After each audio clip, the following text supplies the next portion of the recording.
dulu kan aku gendut ya, terus kayak mukanya bulat banget. Aku bilang aku tuh dari dulu tidak pernah ngerasa jelek, tapi aku nggak pernah ngerasa cantik. Aku tuh habis OP kan orang-orang nyangkanya setelah OP tuh dibopong kan. Enggak, aku dicubit. Dicubit terus digeplak-geplak gitu. Bukan aku yang tidak berusaha, tapi memang ada satu step yang mungkin banyak orang tidak tahu yang bisa bikin kita sebagai cewek tuh bisa berubah secara fisik. Pastinya ada dong hal-hal yang dikhawatirkan. Ada sih. Mahal.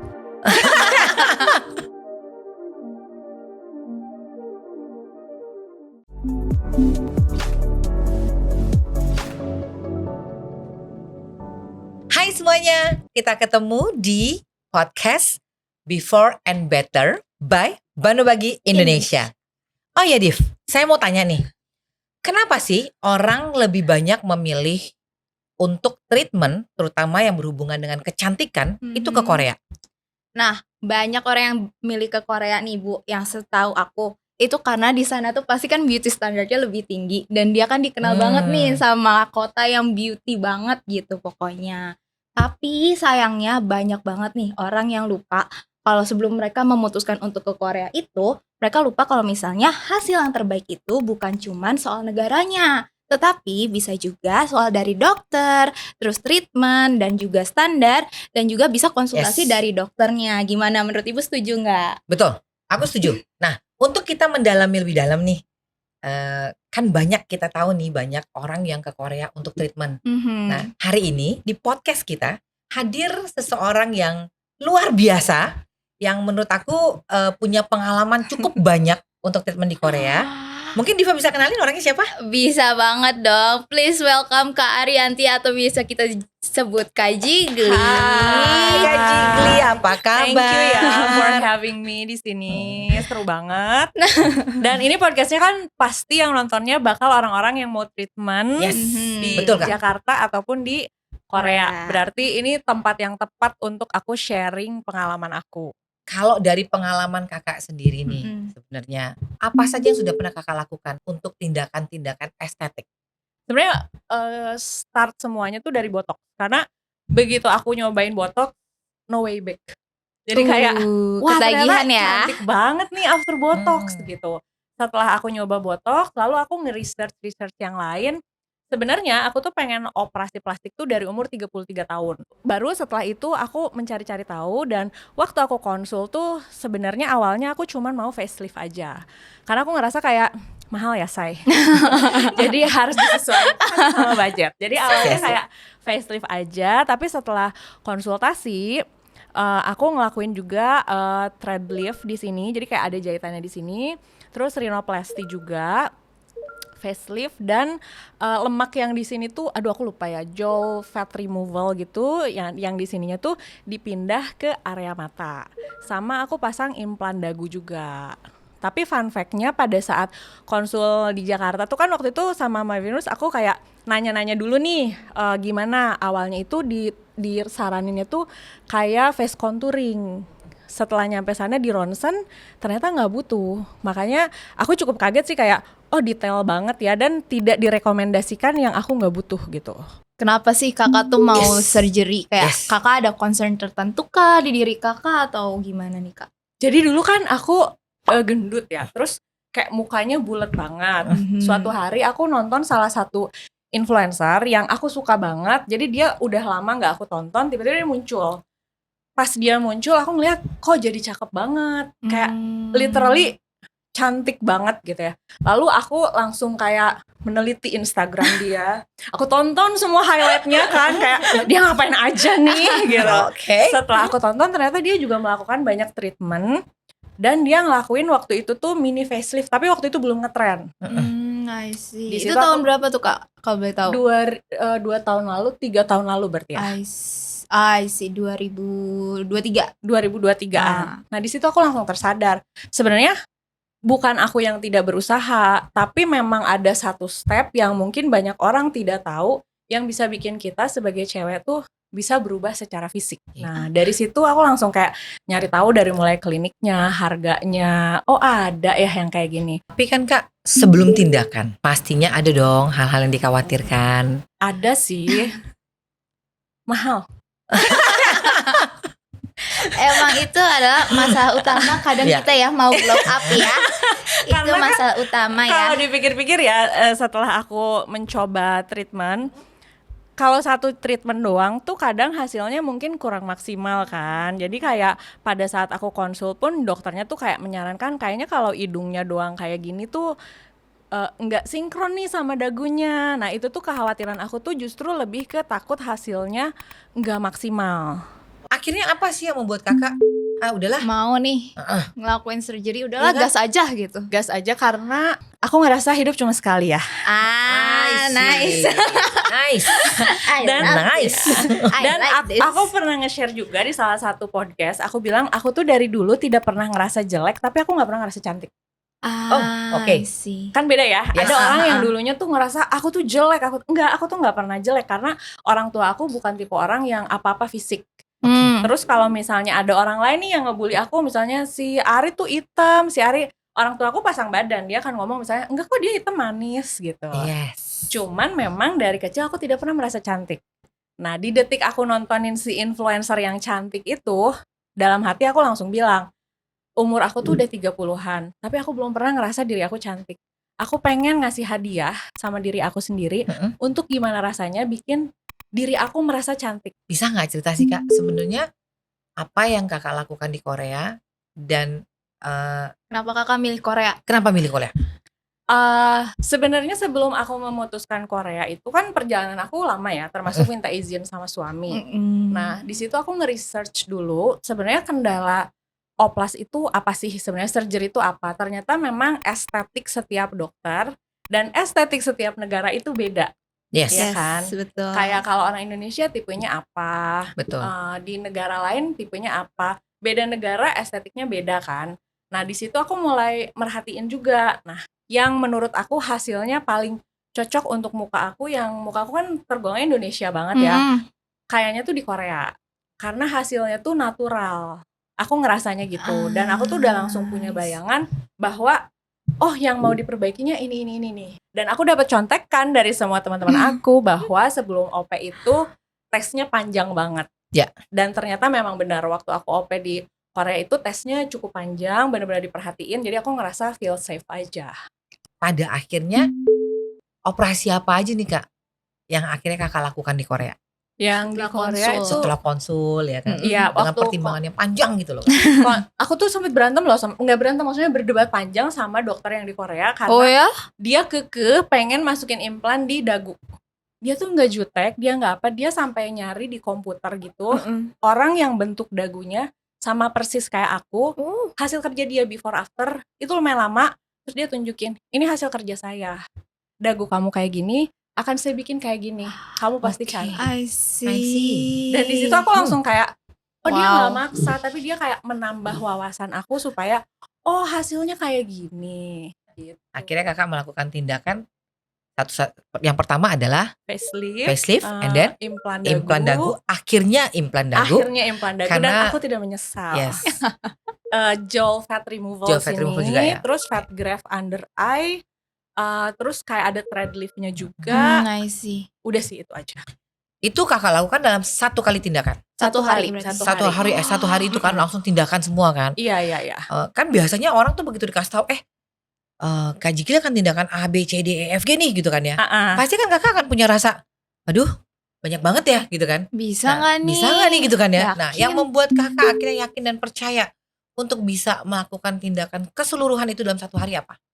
Karena aku udah research. Banyak orang tuh melakukan OP tuh nggak research dulu sampai ke kemungkinan terburuk. Kalau aku tuh sampai kayak waktu dari tim Indonesia ngejelasin kan nanti ada kemungkinan begini-begini, aku udah tahu.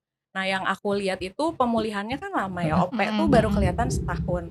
Aku pikirnya gini, kalau misalnya aku satu-satu, nanti pemulihan lagi, kapan gue cantiknya say. Tapi kalau ini kayak semuanya biar sekaligus ya. Iya, pemulihan. Terus abis itu kan hidup aku sudah berjalan normal, tinggal nurunin berat badan, udah beres gitu. Apa sih hal-hal yang membuat kakak merasa ya memang aman di Korea gitu loh? Merasa bahwa kayak aku percayakan Saya kepadamu. percayakan kepadamu. I believe on you. Saya percaya hasilnya akan membuat saya jadi seorang Mungkin ya karena udah terkenal. Oke. Walaupun ya itu nggak jaminan ya. Cuma menurut aku jam terbang dari si negaranya pun kan udah terkenal. Terus testimonialnya sudah cukup banyak. Dan aku tuh nonton vlog bisa dibilang aku nonton semua vlog orang yang operasi. You name it, klinik apa, orangnya siapa, aku nonton. Jadi begitu orang ngebahas OP ini, gue tahu itu gitu. Jadi aku tuh bener-bener nonton karena sebenarnya kalau aku pribadi, aku lebih kayak yang penting aku pengen OP, pengen cantik. Tapi minta approval dari suami nih yang susah. Jadi Coba dong Kak ceritain kayak ada culture shock gitu nggak pas treatment di Korea gitu? banget. Aku kan kayak treatment, aku pernah treatment juga kan di Bagi ya. Kalau di sini tuh kan nurse-nya tuh kayak disayang banget. Oke. Kayak mau disuntik tuh kayak sebelum disuntik tuh pasti kayak ini akan sakit ya gitu. Terus kita kayak di tek gitu kan. Jadi kayak oke, aku akan disuntik gitu. Kalau di sana enggak. Jadi kayak begitu. Ya ini zret gitu. Aku sampai kayak wah gila sih ini. Aku tuh habis OP kan orang-orang nyangkanya setelah OP tuh dibopong kan. Enggak, aku dicubit. Dicubit terus digeplak-geplak gitu. Aku inget banget tuh yang tim dari Indonesia tuh kayak ayo kak bangun. Terus aku langsung kayak bangun gini teler. Terus aku dibopong jalan kaki ke ruangannya. Yang buat bangunin habis anestesi itu Iya. ya? Yes. Anestesi Oh, tidur abis ya? anestesi Abis tidur ya kak? tidur dan itu dibangunnya tuh kayak digepok-gepok gitu. Nggak pakai kursi roda, aku jalan. Jadi kayak ada 2 orang yang bopong gitu. Begitu beres di kamar aku sampai mikir ini, kayaknya kalau dirawat di Indonesia nggak gini deh. Aku manggil nurse kan, aku bilang ini, aku mau ke toilet, aku bilang ya. Terus dia langsung ngomong ini, oh iya katanya turun aja dari kasur, pakai bahasa Inggris gitu. Terus dia kayak jalan lurus, belok kanan, itu WC-nya. Pergi dia. Terus sampai kayak kalau aku pingsan di tengah itu gimana coba, lagi diperban. Dia ngomong gitu, aku WC sendirian sampai agak-agak puyeng, mabok tapi bisa jalan memang. Cuma aku langsung kayak ini aku sendirian banget di sini gitu. Jadi walaupun memang aku trusted, percaya, tapi memang ada banget culture shock-nya. Kayak waktu mau lepas jahitan tuh, kalau waktu aku kan lepas jahitan tuh di Indonesia kan, yang si facelift-nya itu beda banget. Dokternya tuh sampai nanya, mau dengerin lagu apa supaya kamu relax gitu. Kalau di sana enggak. Oke, 1 2 3 zrep gitu. Itu beda banget. Berarti kan standar kakak udah di sini nih. Iya. Kayak tadi saya bilang. Akhirnya kakak harus memilih untuk maintaining dong. Iya. Maintaining di sini memilihnya yang standar kayak gimana kak? Yang pasti sih kalau aku ya, karena aku suka banget dengan estetik Korea. Aku suka banget dengan skincare Korea. Dan termasuk skincare Koreanya itu dia nggak terlalu keras, tapi ada hasil penelitiannya bla bla segala macam. Jadi termasuk treatmentnya aku suka. Makanya aku juga lumayan nyari-nyari tahu untuk nyari kliniknya tuh yang punya standarnya standar Korea deh. Dan aku juga nggak mau nyari yang kayak dokternya asal-asalan.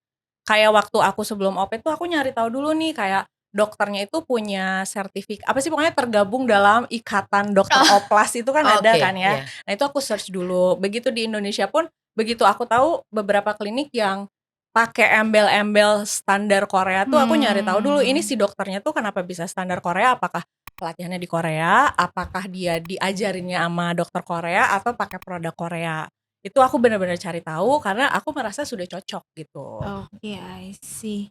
Boleh spill nggak kak ke teman-teman nih, kira-kira apa sih kiat-kiat atau apa nih kisi-kisi buat cari mungkin klinik yang sesuai sama harapan kita gitu. Di Indonesia atau di Korea nih? Di dua-duanya boleh. Kalau ke Korea, tips dari aku pakai agen yang memang dari Indonesia. Jadi ini aku merasakan ya, kalau misalnya kita treatment, mereka kan sekarang udah banyak yang nyediain translator kan. Nah kalau kita pakai translatornya dari klinik, ini logika aku juga bahwa mereka digajinya kan sama kliniknya. Otomatis mereka akan lebih pro ke klinik. Mau gimana pun itu bosnya lah ibaratnya gitu ya.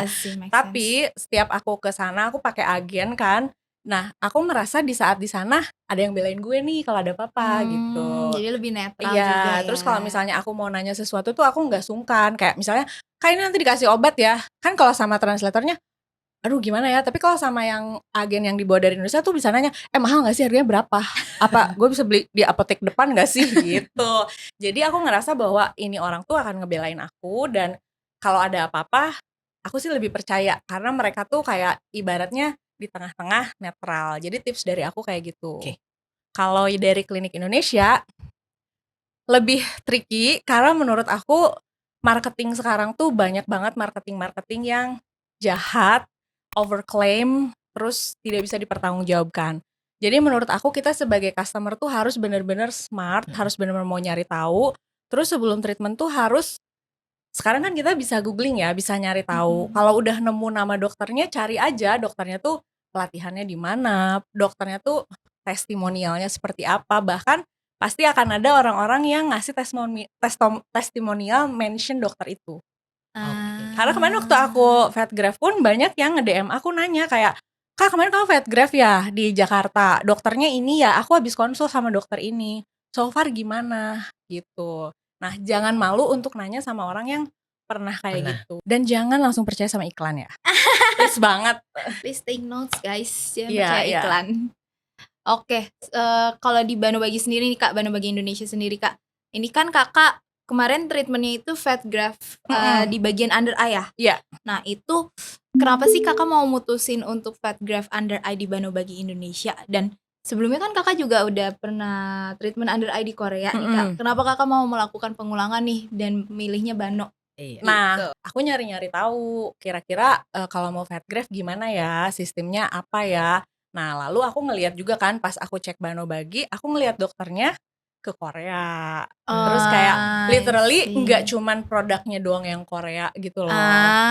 Lalu aku nyari-nyari tahu, aku cek testimonialnya, dan aku lihat Kak Jill jadi cantik. Kak Jill? Ya, itu aku ngelihat banget. Aku Jill ngelihat dari day one before-nya. Terus aku ngikutin banget loh itu IG story-nya, perubahannya. Nah dari situ aku langsung ngeliat kayak, oh ini cakep sih. Karena aku gak ngeliat foto doang, aku lihat video-video dia. Jadi penting banget kalian tuh ngeliat testimonial dari orang yang memang sudah melakukan. Dari situ baru aku melihat kayak, oh ini aku tertarik sih. Karena dokter dulu pun bilang harus retouch, ya berarti kita retouch aja. Tapi nyari tempat yang memang trusted gitu. I see. Kalau misalnya pas di Banobaginya sendiri nih Kak, Kakak kan juga pernah ngerasain dikonsulin sama dokter Korea, terus habis itu dikonsulin sama dokter Indonesia nih, yang istilahnya udah pernah training juga di Korea. Kira-kira Kakak ngerasain gak sih bedanya kayak detailsnya kah, atau mungkin ada upsellingnya atau gimananya gitu Kak? Aku sih ngerasa pada saat konsulnya enak banget, karena nggak dipaksa melakukan yang kita nggak butuh. Nah, namanya cewek kan suka pengen ya kayak nggak butuh tapi pengen gitu. Nah pada saat itu kan kendala aku di under eye kan. Terus aku bilang ke dokternya, dok kayaknya jidat aku juga pengen deh. Karena lihat orang-orang tuh jidatnya bagus gitu ya. Terus dokternya tuh kayak ngukur, dia ngeliat dari kanan, dia lihat dari kiri, terus dia bilang gini, nggak usah kata dia, di jidat tuh nggak perlu. Terus aku bilang, tapi orang-orang cakep loh dok jidatnya di Fatgraph. Terus dia bilang, nggak usah karena jidat kamu kecil kata dia gitu, dan bentuknya juga masih normal. Dan dia bilang kalau misalnya jidatnya nanti diisi, nanti hasilnya kurang maksimal. Dan aku suka, berarti akhirnya yang dia omongin itu adalah yang menurut dia estetik dan bagus buat aku, bukan hanya sekedar yuk gas kita bikin semuanya. Nggak gitu. Ya bikin semuanya, ntar kalau di Fatgraph semuanya makanya ada nggak perbedaan apa rasanya pada saat treatment di Indonesia nih? Kan back to home nih Kak. Iya. Apa rasanya? Feel safe sih. Karena kan maksudnya kalau misalnya pada saat aku di Korea mau gimana pun bahasa itu terkendala ya. Benar. Jadi kayak ya itu kayak yang aku nggak mau kelihatan kayak beauty blender, dia nggak akan ngerti. Ya, jadi menyampaikannya gimana.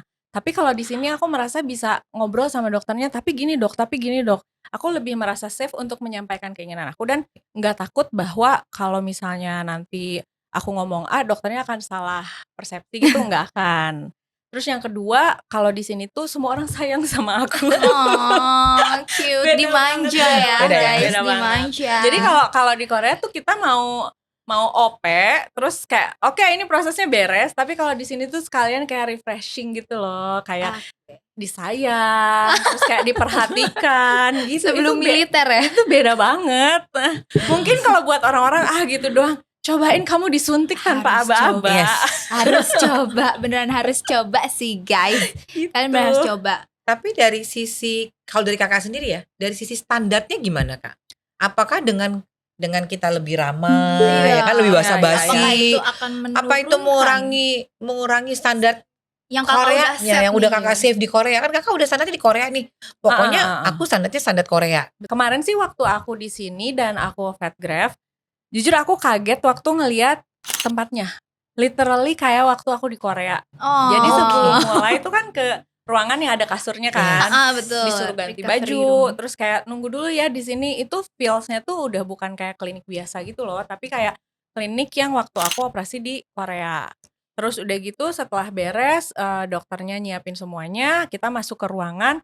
Itu ruangannya mirip dengan ruangannya waktu aku operasi di Korea, bersih banget, nggak banyak barang. Terus sebelum datang juga dokternya kayak benar-benar cuci tangan. Aku ngeliat dokternya begitu datang tuh memperhatikan dulu, aku gimana, ngajak ngobrol dulu. Dan menurut aku justru untuk standar, untuk kayak tempat operasinya, ruangannya, itu standarnya oke banget. Berarti dari sisi standar sendiri kakak acceptable nih ya kan? Oh banget. Memang sama kok gitu loh. Iya, ya kan? iya. Memang sama yang di Korea. Oh termasuk gitu kan, Kak. afternya ya? Iya, makanya kayak aku tanya Kak. Nah, hasilnya sendiri gimana Kak? Apakah kan kakak sudah pernah merasakan both under Hasil eye di fat di Korea, Korea betul. maupun dengan yang di Indonesia gitu loh. Dari kakak sendiri kakak melihat nggak? Hasilnya menurut aku hampir sama sih. Jadi menurut aku tuh enggak yang sampai kayak jomplang banget, nggak mau deh pokoknya aku mau balik lagi ke Korea, Ya. enggak gitu.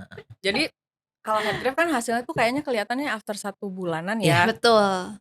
Dan selama aku menunggu, itu hasilnya emang kelihatannya bagus, aku suka. Dan enaknya kalau pada saat Indonesia, dokternya DM aku.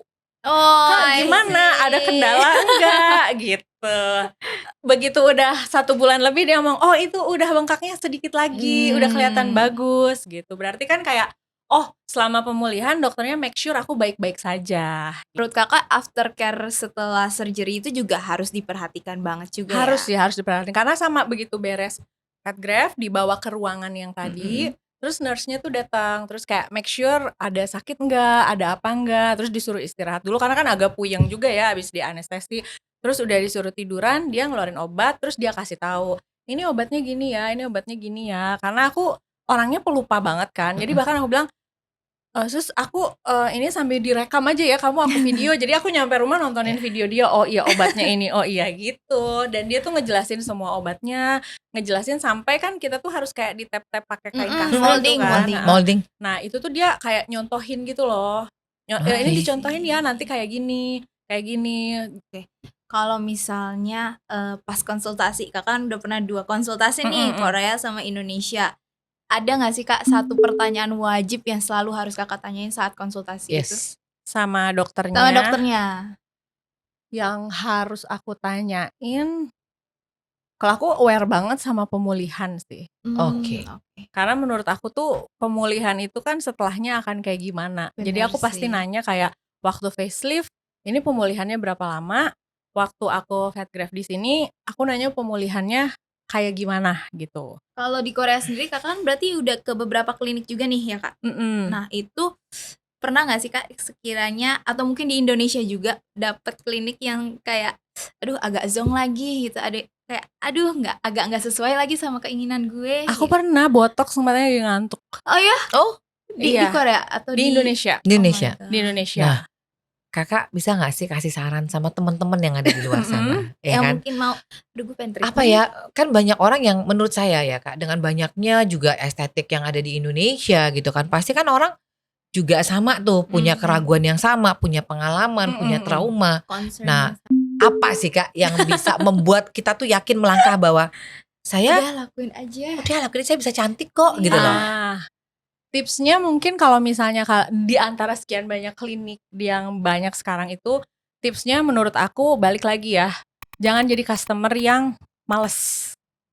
Jadi Malesnya tuh gimana Kak? malesnya tuh cuma ngelihat iklan doang, terus kayak udah deh gue mau ke situ gitu.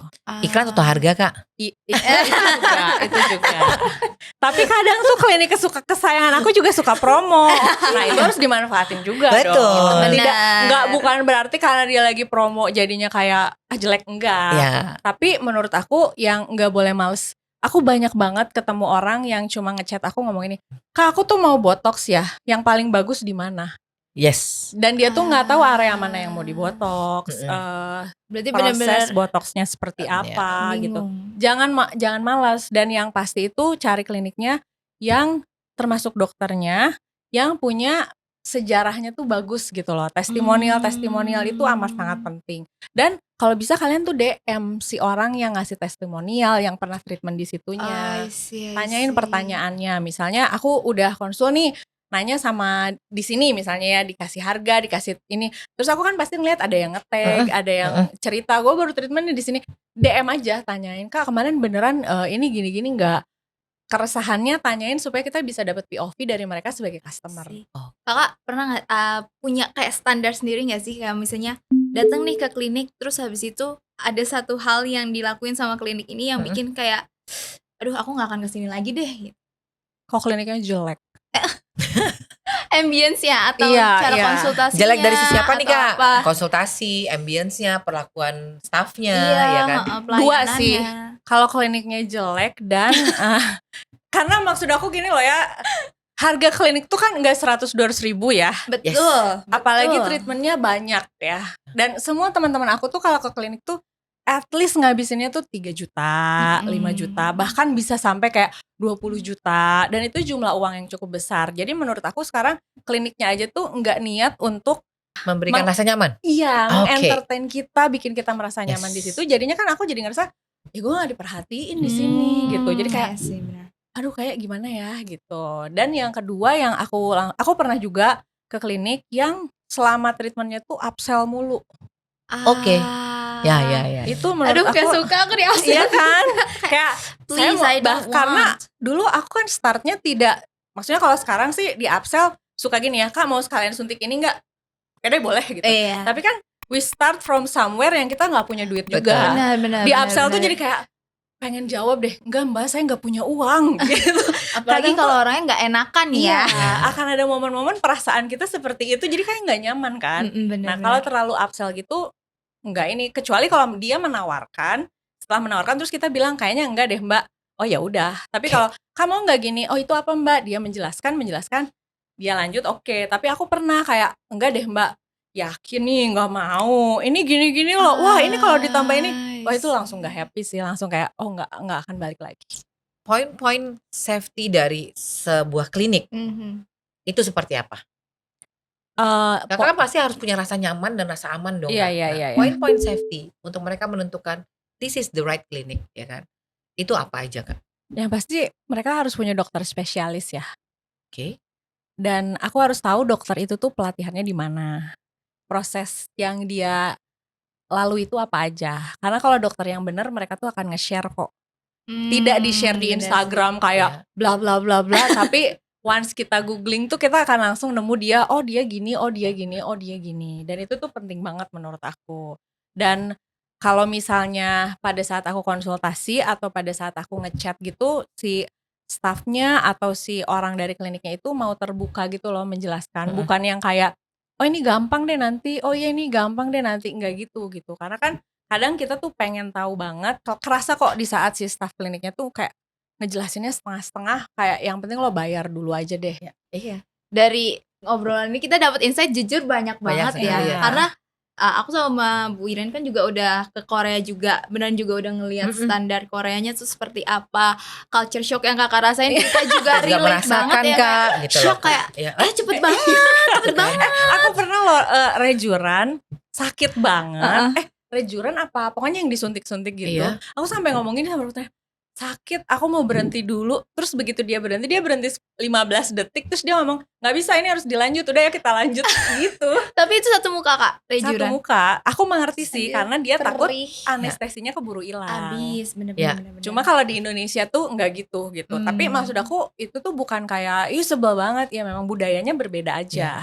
kaget. Thank you banget nih Kak, banget kita dapat insight Iya. banyak banget karena dari sisi kami melihat dari sisi training, Benar. tapi dari sisi kakak kami melihat bagaimana sih menjadi yang sudah Customer, melakukan betul, customer yang sudah benar-benar. melakukan Iya. sekian banyak tindakan gitu kan Kak, dan Apa sih 4 feelingsnya? kali gitu loh ke Korea, Korea. feelingsnya seperti apa, dan kakak tahu-taunya set harus melakukan tindakan di Indonesia Iya, gitu iya, kan ya, iya, iya. dan so far tapi gimana Kak, di Indonesia puas? Puas banget sih, puas banget karena begitu aku tunjukin before afternya tuh benar-benar kelihatan, dan proses after tindakannya itu tuh benar-benar kayak dibantu banget. Terus kayak ditanya ada kendala apa Kak, ada ini Kak. Jadinya kan aku jadi at least walaupun aku tidak ada kendala, dengan ditanyain gitu aja aku jadi ngerasa kayak oh tenang nih, kalau ada apa-apa berarti aku tinggal chat aja gitu.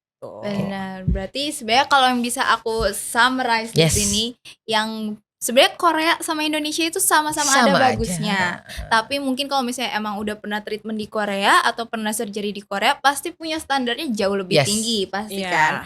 Nah tetapi itu tidak menutup kemungkinan loh di Indonesia juga bisa diperlakukan seperti itu.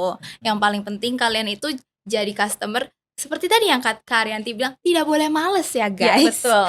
Harus pinter-pinter buat research surveinya, buat researchnya, benar, kenali dokternya, betul ya Dev, gitu karena kan. itu kan nanti akan balik lagi ke hasil akhir kamu sendiri, gitu kan. Jadi thank you banget Kak Arianti, thank you, dan bisa datang ke podcast ini. Semoga abis podcast ini nggak akan ada lagi orang-orang yang asal-asalan milih klinik. Please guys, harus take notes that. Take note banget. Thank you banget Kak. Oke, sharing hari ini kita luar biasa juga ya. Diva juga thank you, sama juga viewer semua yang menyaksikan. Thank you sudah menyaksikan kami. Nah, seperti yang tadi kita sudah bilang, before you decide, harus cari tahu dulu alasan kamu memilih klinik tersebut. So kita bisa lihat before and better by Bano Bagi Indonesia. Sampai ketemu, bye bye.